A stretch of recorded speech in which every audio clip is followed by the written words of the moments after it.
welcome to the Charmed Life podcast. This podcast is all about magic, metaphysics, mysticism, and the unconditional love of the universe, and I am your host. My name is Tricia Carr. Welcome to this very special episode. This is a solo episode, and I am sharing with you some exclusive content that I taught, I don't know, I think it was a couple of years ago. I'm going to get all into that with you. And I want to tell you that this exclusive content is actually from and being offered on my Modern Mystic Life subscription. This subscription service, it's a membership community. You know how people actually have Patreon for, like, as a membership community, as a way to support their podcast? Different artists do too. Well, this is my version of it. But it's a lot more. I mean, it is a way for you to support the Charmed Life podcast, but you get a lot more. It's just $11.11 a month. It's very low cost. And I have it that way because I want to continue to have a way to cultivate community and to be of service and to interact with people who I'm resonating with, who resonate with me and this podcast. So let me tell you a little bit about Modern Mystic. It's really amazing. We have a couple of live interactive events per month. One is a live group meditation. We meet for this. It's usually during the week. Some people come on their lunch break. Some people, they have non-traditional schedules. So it kind of just moves around a little bit. However, what's so amazing about it is that I do give the replay of that group meditation right away. And I swear to you, I call it time traveling because if you listen to the replay, there is absolutely no distinguishing characteristics from being there live or listening to the replay. It really is like time traveling. And it's very cool to experience it because if you have the intention and if spirit can essentially see that you're going to show up to the replay, then your energy is included in the co-creation of that meditation and or the second live thing we do is a workshop. It really, it's an amazing way to see that huge, broad perspective of eternal synchrony. And I swear the magic of it works every time. And I'm not just saying that about my platform. I actually am taking the second year program at HMI College of Hypnotherapy. It is the mind-body psychology program.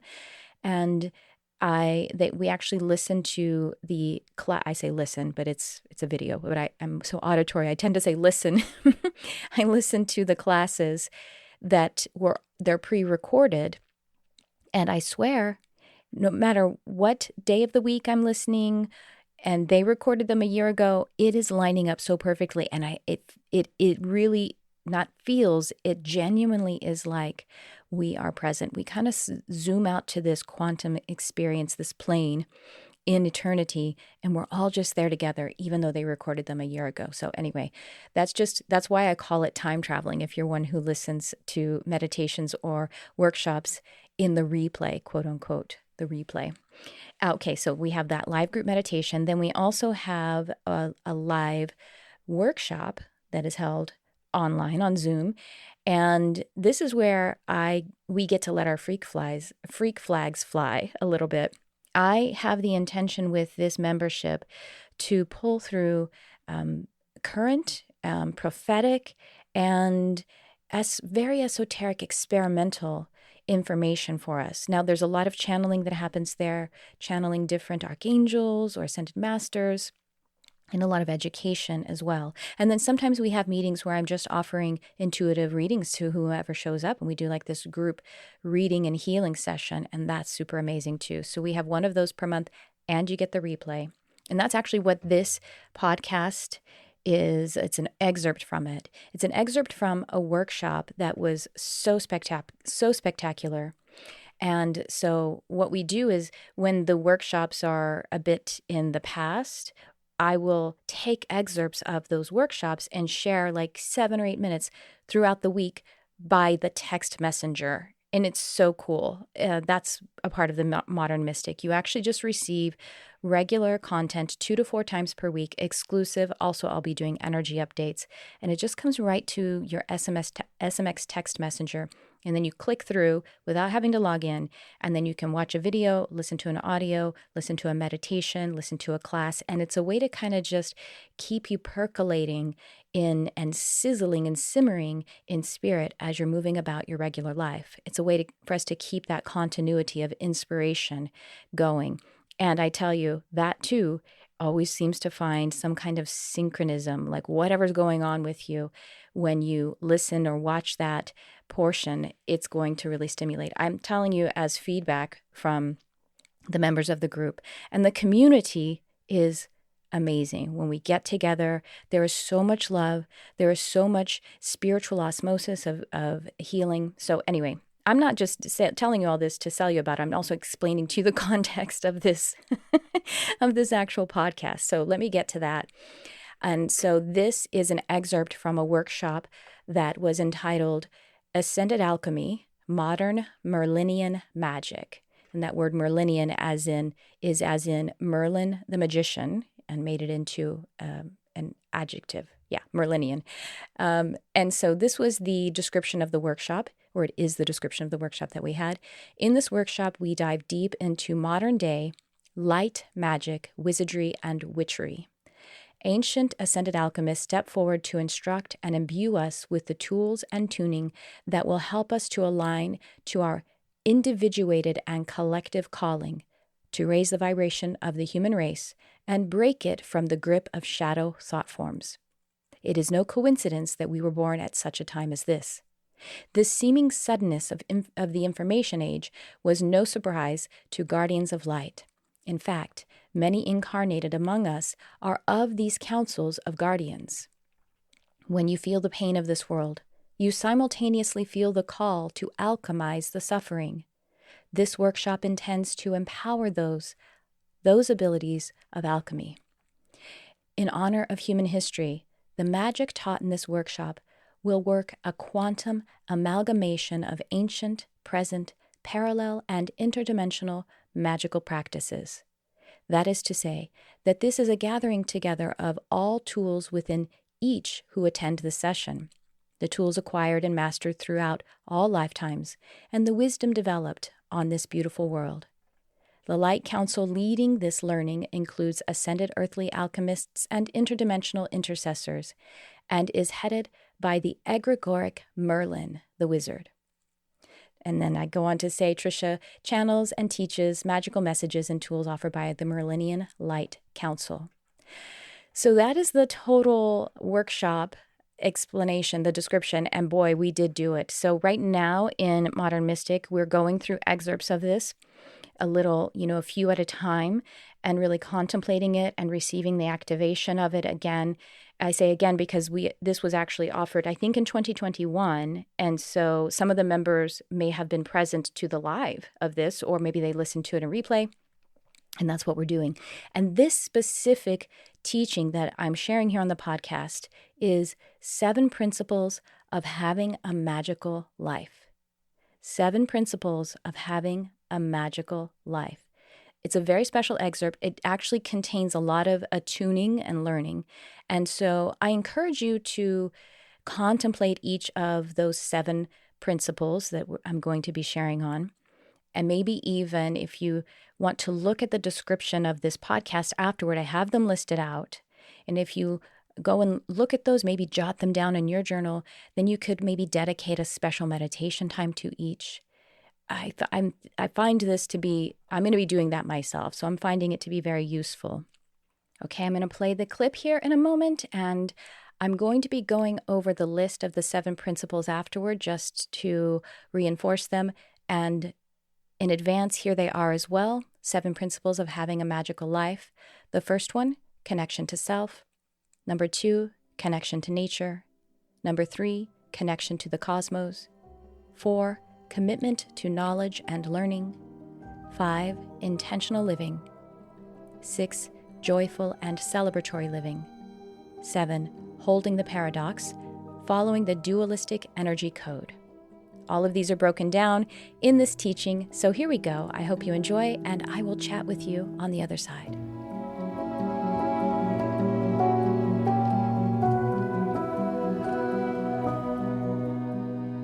All right. So we're going to talk about a few things about recovering the magical life. And we're also going to, the floor is open so we can talk about some of the things that we want to set the intention on so that it becomes divine intention, and then dispatch it with the way that we can put a container around the intention so that it will come to pass.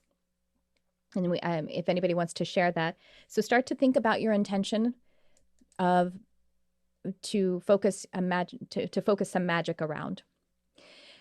And one of the things that that will help us in harnessing our magic, whether we identify as wizard, witch, intuitive, magician, or anything at all, is that we also honor the physical life. We also are here recognizing that this is a magical act that we're doing.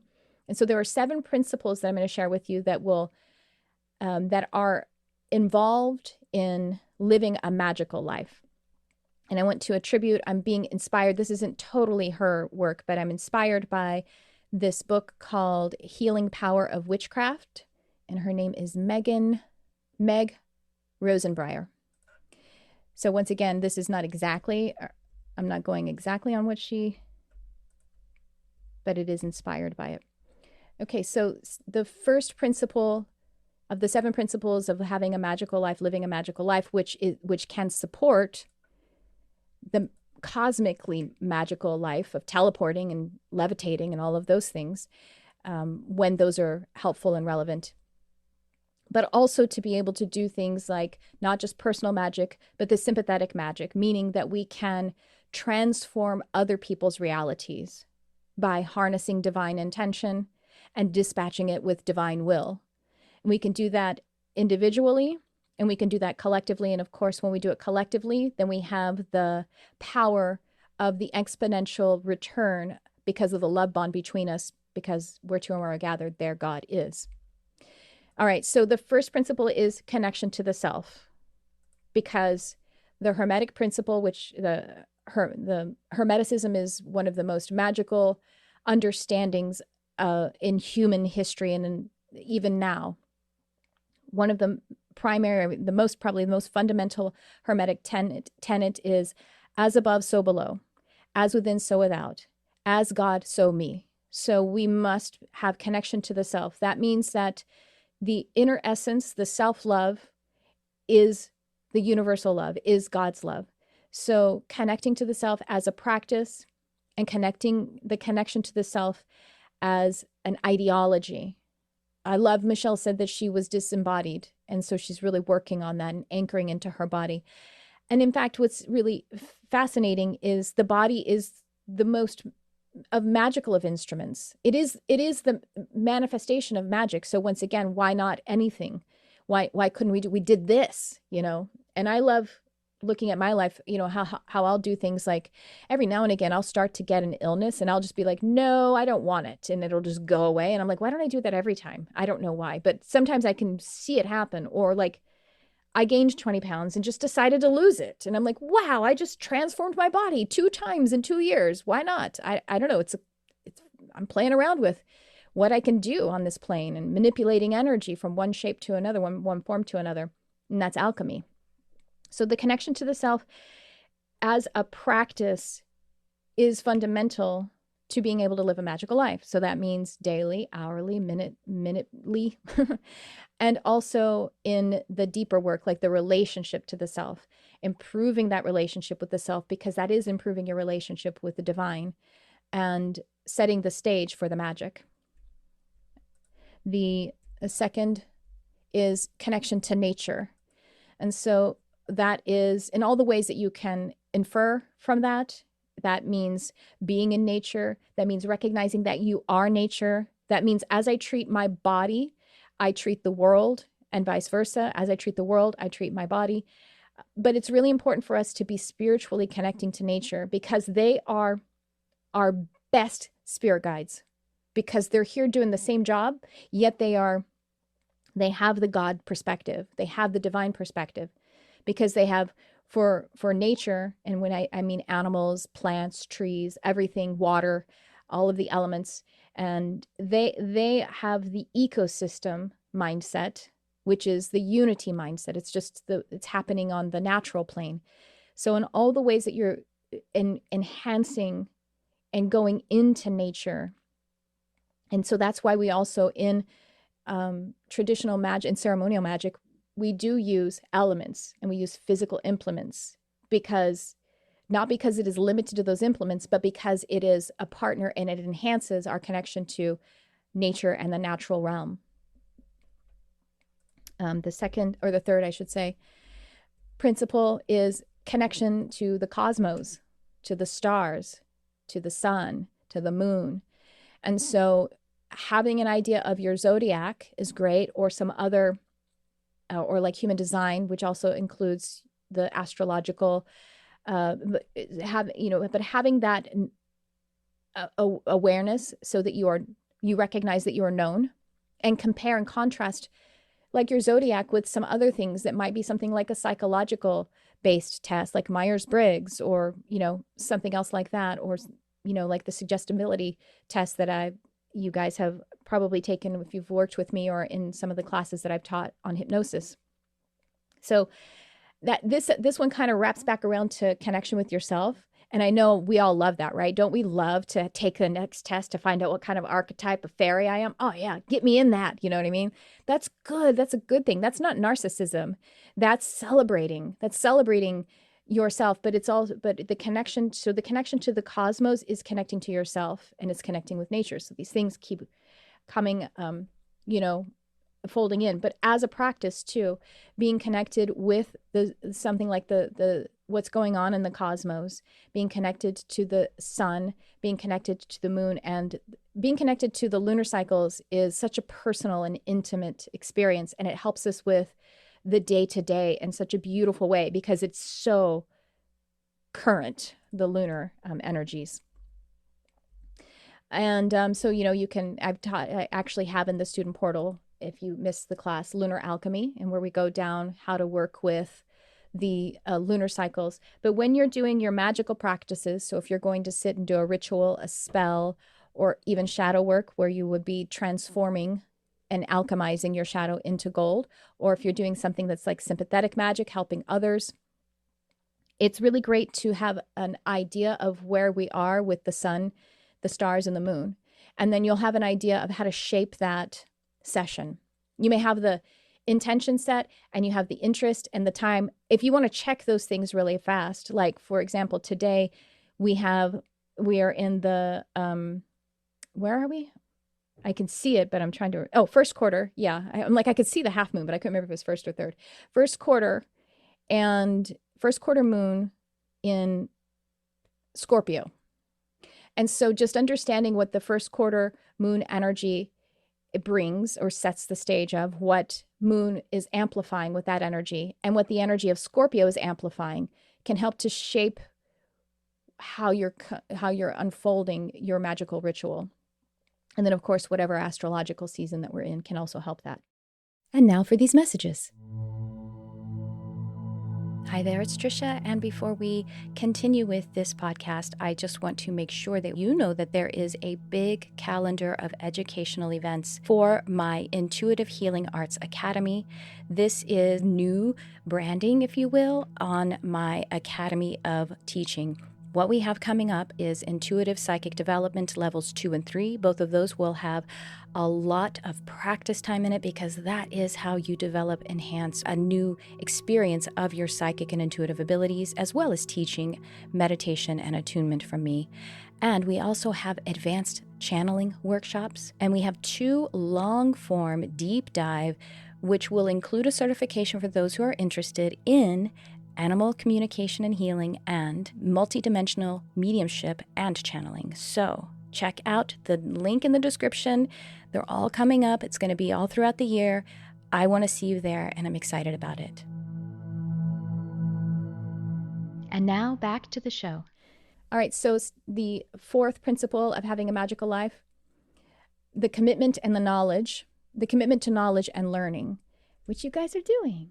But that, because we're here right now doing it, right? And so whether that is in your personal, which is fundamental, because, y'all be reading books, listening to podcasts, listening to YouTube videos, all of the things, working with practitioners. When we start to work with others, we're getting into more of our coven, and that's great. I feel like both are important. We need our individualized identity and execution of magic, and then we also need the collective. And so that is a part of our commitment to the knowledge and learning, always wanting to learn more, always wanting to grow more, and preferring, if you do work with a practitioner who's meant to be the guide or teacher, that they do have, they've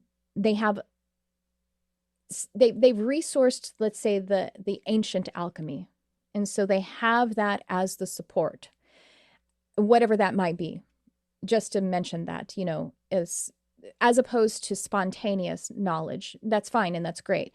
But I mean, like, having the support of all of what we have accumulated, because that's what we're actually doing here, is we're resourcing our soul's magic. So yeah, but just being committed to it daily and, in all kinds of ways. All right. Intentional living. Intentional living is, about our bodies, our vessels, always working to improve our relationship with our bodies, our environment, the way that we speak to ourselves and others, everything that we're doing in our living, giving ourselves the space to have an intentional life. And that often just starts with the belief. So sometimes we're like, oh my gosh, I can't believe I'm now in this relationship or this job or this pattern of some kind, and I don't know how to stop it today. Like, it's not right for me to march out of this relationship or this job, but it starts today with an intention that things will shift to that, which is the inner calling and the outer calling as well. So intentional living doesn't mean that your life looks perfect. It means that you have the intention for it to continue to improve. And you are showing up for that for yourself, and you're showing up for that for others as well. It's the surrender and responsibility principle. And so that was 5. And 6 is joyful and celebratory living. This is really hard. I think we're here. In this class today. I think those of us who are here, but you can feel the pressure to not be there with the joyful and celebratory living. Because a joyful and celebratory way of life and perspective does not mean you're spiritually bypassing. It could also, you could also be spiritually bypassing by being fake, celebratory, or whatever.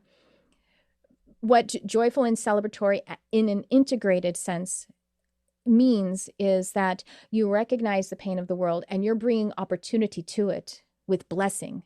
And you are seeing how that there are things that are going right also, and you're believing in the things that can go right. And so sometimes when we are in this collective mindset of everything sucks and it's all bullshit and nothing's ever going to get better because the people that are in charge are these so-and-sos, and, and then like this is how the partisan system is set up in the US. Like, if you're this party and the other party does something that actually is good for everyone, you can't celebrate it.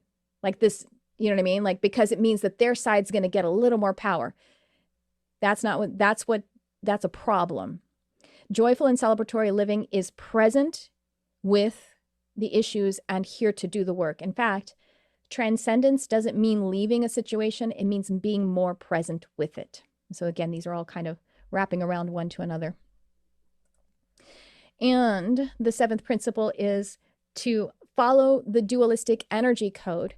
And what this is referring to is that for every action, there is a reaction. And for every macrocosm, there is a microcosm. This is the paradoxical energy. This is the masculine and feminine. And to recognize and embrace all of it as a part of it. Because when we do, then we are actually having that more ascended perspective. Once again, this doesn't mean that we are negating the evolution for humans. It doesn't mean that we say, oh, forget about those systemic oppression, that's going on. No, in fact, it's saying from this perspective of believing in humanity, I can go into and help to dismantle the systemic devastation upon, oppressing people. That's what it means to be able to turn the recognition of the probabilities, which could be all negative probabilities, to the recognition of the positive probabilities. And when I say recognition, those are all available to us, but we're voting for the positive ones. That's what this means. But to embrace the whole path and not let it defeat us. That's what the dualistic embrace is about. Okay, those are the 7 principles for magical living.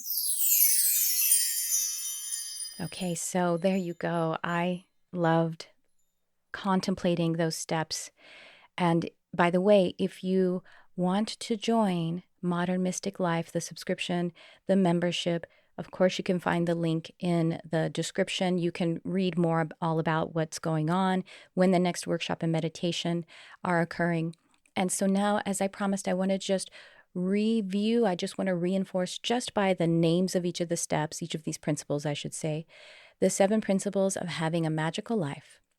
1, connection to self. 2, connection to nature. 3, connection to the cosmos. 4, commitment to knowledge and learning. 5, intentional living. 6, joyful and celebratory living. 7, holding the paradox, or following the dualistic energy code. That's what I have for you in this episode. I do hope that we get to work together more closely. I would love to see your face, feel your energy, and work with you more directly as you are shining your light on our beautiful world, for which I am so grateful. I encourage you to keep it up, because we really do need you. I say that a lot, and I mean it. Thanks for tuning in. I love you, whoever you are.